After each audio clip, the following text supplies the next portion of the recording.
Today, we will again be exploring a very powerful tool to make your English sound more natural: idioms. Idioms are expressions in English where the meaning isn't completely clear just from the original words. They usually have a figurative meaning and need the whole phrase to make sense. They bring colour, emotion, and personality to your speaking. And they make you sound much more like a native speaker because they are very common in English. We use idioms all the time. Understanding and using them is key if you want to communicate naturally and effectively. So let's get started. This is a series, so make sure you have a look at the other ones in the series where I go over a list of idioms at a time. And make sure you stay until the end because all of these idioms will come in very useful. Number 1, to break the ice. This one I think exists in many other languages as well. And to break the ice actually comes from Shakespeare, one of my favourites. To break the ice means to say something to relieve the tension or get the conversation going when you first meet someone. It's especially useful in formal or slightly awkward situations. For example, I told a funny story at the beginning of the conference to break the ice and make everyone feel comfortable. Or when you first meet someone, offering a compliment can be a great way to break the ice. Number 2, a walk in the park. This isn't a literal walk in the park, it is a figurative walk in the park. And if you describe something as a walk in the park, it is something that is very easy or pleasant to do. It's often used to show you found something simpler than expected. For example, I was nervous about my presentation, but ultimately it was a walk in the park. Fixing that error was a walk in the park for the IT department. Number 3, to be under the weather. This is a very common one. Under the weather means feeling not very well, feeling ill. Not seriously ill, but ill enough that you're not at your best. For example, after staying out in the rain, I felt a bit under the weather for a couple of days. He was feeling a bit under the weather, so he didn't come into work today. Number 4, to be spot on. When something is spot on, it means it is exactly correct, accurate, or precise. It's often used to praise someone's judgment or observation. For example, your description of the new manager was spot on. She's energetic and very approachable. Spot on. The weather forecast was spot on today. It started raining at noon.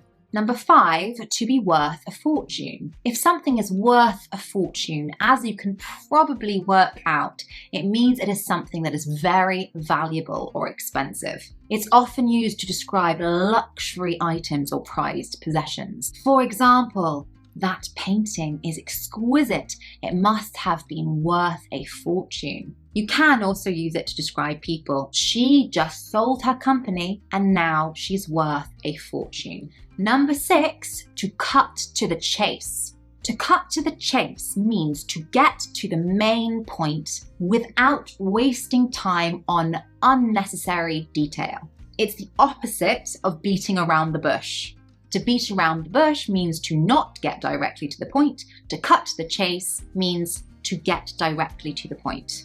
It's useful in both casual and business conversations. For example, we only have 10 minutes left of this meeting, so let's cut to the chase and finalize our plans. Or another example, instead of a long introduction, he cut to the chase and explained the main issue. Number 7, to blow off steam. This means to release stress or pent-up energy, usually through physical activity or venting emotions in a healthy way.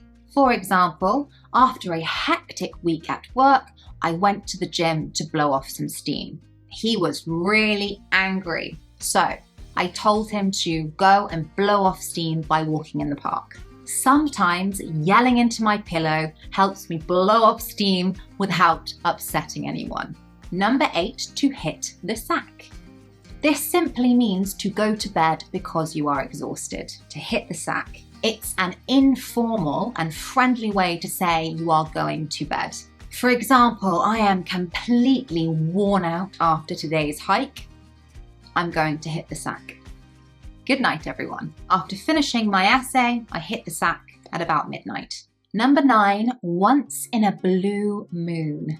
I love that expression, don't you? Once in a blue moon. It's very poetic. Something that happens once in a blue moon happens very rarely. It's a colourful way of saying almost never. For example, he visits his hometown once in a blue moon because he lives abroad. I hate horror films, but I'll watch them once in a blue moon because they are my sister's favourite. And number 10, to burn the midnight oil. To burn the midnight oil is a common expression that means to work late into the middle of the night. The phrase paints a vivid image of someone working by lamplight to get a project done or to get something done. For example, I had to burn the midnight oil to complete the project before my deadline, but it was worth it. Or the teacher often burns the midnight oil to prepare fantastic lessons for her students. There were those 10 idioms, and make sure you stay until the end because I have a little quiz for you. Are you ready for the quiz? What is the idiom for when something is exactly right or precise? Number 2, what is the expression when something is much easier or simpler than you expected, or even pleasant to do? And finally, what's the expression for when someone gets straight to the point? If something is simpler than expected, it is a walk in the park. If something is exactly right, it is spot on. And if someone gets straight to the point, they cut to the chase. How many did you get right? Let me know in the comments. Idioms can feel strange because they don't have literal meanings, as we discussed. They are figurative expressions. The best way to learn them is to hear them in real conversations, so listen out for them when you're practicing your English and try to incorporate them into your daily speaking. If you found this video helpful, please like and subscribe. Make sure you look at these different videos where I go over more idioms.